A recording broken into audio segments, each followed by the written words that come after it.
आज का जो हमारा टॉपिक है वो है सॉल्युबिलिटी प्रोडक्ट। सॉल्युबिलिटी प्रोडक्ट पढ़ने से पहले आपको मैं एक टर्म समझाऊं, वो है सॉल्युबिलिटी। सॉल्युबिलिटी सॉल्युबिलिटी क्या है बेटा? सॉल्युबिलिटी का मकसद है यानी जो चीज़ जिसमें डिजोल्व हो जाए इजीली। ठीक है, सॉल्युबिलिटी की डेफिनेशन क्या होगी? थोड़ी डेफिनेशन आप नोट करें। सॉल्युबिलिटी क्या है? The amount of solute dissolved in 100 gram of solvent at normal temperature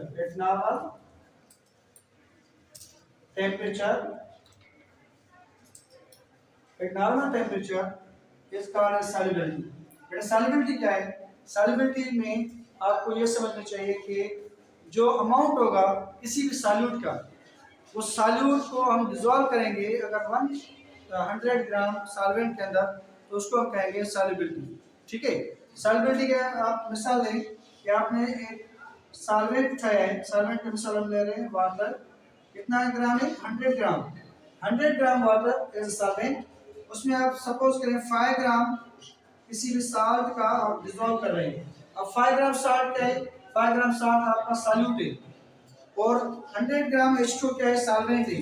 solvent 100 gram solvent के अंदर अगर हम 5 ग्राम किसी भी साल्ट का डिजोल्व करेंगे एट अ नॉर्मल टेम्परेचर, तो उस प्रोसेस को हम कहेंगे सॉल्युबिलिटी। सॉल्युबिलिटी क्या है?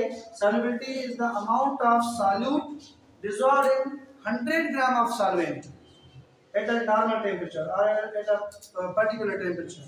That is known as the solubility. Now we are coming to the solubility product. Solubility product क्या है बेटा? Solubility product इससे related है। ये आप थोड़ा नोट करें। क्लियर हो गया?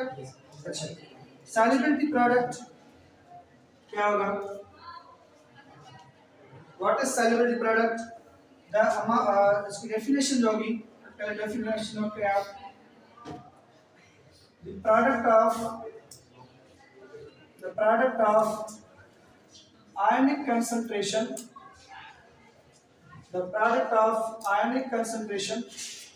of the dissolved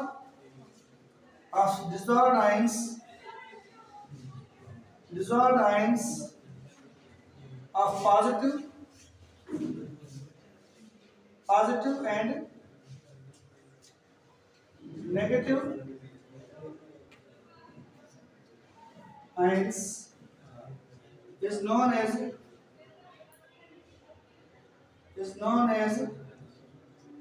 solubility product।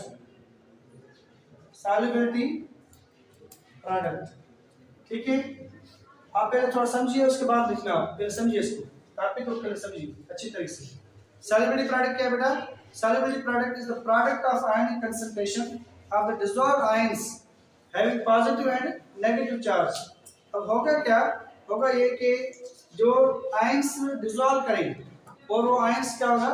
Ions sparingly soluble हो, यानी जो साल्ट होगा वो स्पेरिंगली सॉल्युबल साल्ट हो। कभी भी साल्ट हाईली सॉल्युबल ना हो, यानी ऐसे साल्ट जो इजीली डिसॉल्व ना हो सके। जो साल्ट इजीली डिसॉल्व नहीं होगा उसको आप कहेंगे स्पेरिंगली सॉल्युबल साल्ट। मिसाल के तौर पे आप एग्जांपल ले रहे हैं कैल्शियम सल्फेट का। ठीक है, कैल्शियम सल्फेट क्या है? कैल्शियम सल्फेट सॉलिड फॉर्म है। ठीक है बेटा, अब कैल्शियम सल्फेट एक साल्ट है सपोज करें, तो कैल्शियम सल्फेट जब आयनाइज होगा तो ये कन्वर्ट हो जाएगा कैल्शियम आयंस में और सल्फेट आयंस के अंदर। ठीक है, कैल्शियम आयन पे चार्ज पॉजिटिव है, इसको आप कहेंगे केटायंस, और सल्फेट पे चार्ज नेगेटिव है, इसको आप कहेंगे एनायंस। अब इसकी बनानी हमने KSP फाइंड करी, क्योंकि इसकी जो यानी कि सिंबल होगी वो KSP होगी। सॉल्युबिलिटी प्रोडक्ट को हम किससे डिनोट करेंगे? KSP से डिनोट करेंगे। कैसे KSP है? हम इसको थोड़ा लॉ ऑफ मास सेक्शन के हिसाब से ले जाएंगे। According to law of mass section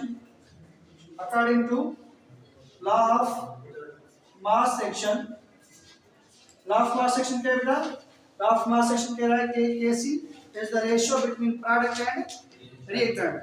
ठीक है, तो Kc आपकी फाइंड करनी है इसकी। Kc is equals to ratio between product ये कैल्शियम आयन, तो कैल्शियम आयन पे लिखेंगे आप +2 उसके ऊपर चार्ज, और उसके बाद क्या लिखेंगे SO4 इसके ऊपर चार्ज -2, बाकी क्या आ गया रिएक्टेंट में CaSO4, तो आप लिखेंगे ब्रैकेट के अंदर CaSO4। ठीक है, इधर तक बात समझ में आई आपको? Yes sir. ये कैसे आया, जब कैल्शियम सल्फेट को हम पानी के अंदर डिसॉल्व करेंगे, पानी के अंदर अगर हम इसको डिसॉल्व करेंगे तो ये आयनाइज हो जाएगा, इसके अंदर कैल्शियम और सल्फेट के आयंस के अंदर कैल्शियम अलग हो जाएगा और सल्फेट अलग हो जाएगा। इसके हिसाब से अगर आप लॉ ऑफ मास एक्शन इसका हम निकालेंगे, Kc निकालेंगे इसकी अगर, तो Kc क्या है, Kc is the ratio between product and reactant. ये प्रोडक्ट साइड है और ये रिएक्टेंट साइड है, तो प्रोडक्ट में हमने लिखना है कैल्शियम और उसके बाद सल्फेट, और रिएक्टेंट में हमने क्या लिखना है, कैल्शियम सल्फेट लिखना है। ठीक है, उसके बाद एट सैचुरेशन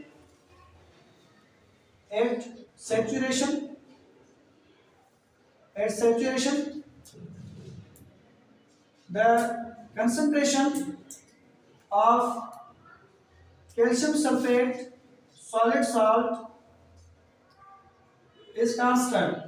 जब सैचुरेशन होगी तो जो कैल्शियम सल्फेट है यानी कि CaSO4 है उसकी जो कंसंट्रेशन हो जाएगी वो क्या हो जाएगी, कांस्टेंट हो जाएगी। तो उसके लिए हमें क्या करना है, Kc आप वही रखें, Kc is equal to Ca+2 और उसके बाद SO4 2 माइनस, अच्छा Kc अगर कांस्टेंट है इसकी कंसंट्रेशन CaSO4 की, तो उसको हम किससे तैयार करेंगे, K से तैयार करेंगे, K डैश से तैयार करेंगे। तो इसकी जगह पे आप क्या लिखना, K डैश लिखना, K डैश। ठीक है बेटा, इसकी जगह पे हमने क्या लिखा, कैल्शियम आपने वही लिखा, SO4 में आपने वही लिखा, बाकी जो ये CaSO4 है इसकी कंसंट्रेशन कांस्टेंट है, तो इसकी कांस्टेंट की वजह से हमने क्या लिखा, K डैश लिखा। अब अगर हम इसकी BCM निकालेंगे तो BCM करेंगे तो आप यानी डिवाइड में रखेंगे 1, K को Kc से आप मल्टीप्लाई रखें और 1 को आप इस तरह से मल्टीप्लाई करेंगे तो Kc multiply by K dash is equal to Ca+2 और SO4 -2। ठीक है, here Kc and K dash is equals to Kc and K dash जो होगा वो किसके बराबर होगा, KSP के बराबर होगा।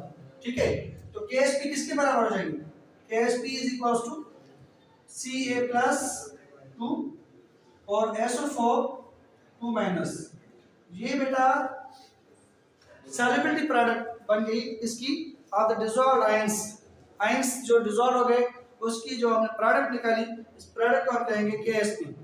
ठीक है, बहुत इजी और आसान तरीके से अगर आपको कोई भी इक्वेशन मिलेगी तो आप उस इक्वेशन में से KSP फाइंड कर सकते हैं बहुत इजी तरीके से। ठीक है, ये थोड़ा आप समझें कि जो Kc और K डैश है उसको हमने किसमें कन्वर्ट कर दिया, उसको हमने कन्वर्ट कर दिया KSP में, बाकी कैल्शियम और जो सल्फेट है उसको हमने वही लिखा। अब इसकी डेफिनेशन इससे भी आप समझ सकते हैं कैसे, अब इसमें कोई भी निशान नहीं है, आप समझें कि ये प्रोडक्ट है, प्रोडक्ट मींस मल्टीप्लिकेशन। डेफिनेशन क्या कह रही है, डेफिनेशन कह रही है it is the product means multiplication.